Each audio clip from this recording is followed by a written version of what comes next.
যার কাছে পার বা অপার কোনো আয়তনের অস্তিত্ব নেই, যিনি নির্ভীক, অনাসক্ত, বিভ্রান্তি নেই, আমি তাকেই প্রকৃত ব্রাহ্মণ, প্রকৃত অরিহন্ত বলি।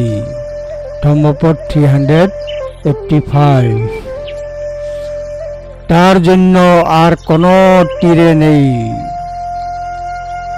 এর কোনো ধার নেই, তার জন্য এই উপকূল দুটি অস্তিত্বহীন। তিনি দুশ্চিন্তা থেকে মুক্ত এবং বন্ধন থেকে মুক্ত। আমি সেই ব্যক্তিকে ব্রাহ্মণ বলি, অরহন্ত বলে বর্ণনা করে।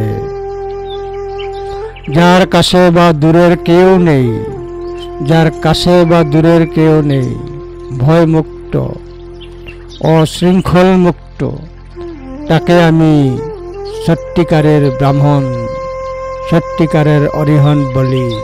ধম্মপদ 385।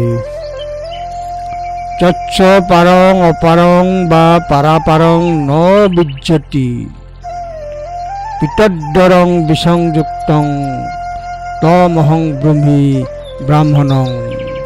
ধম্মপদ 385।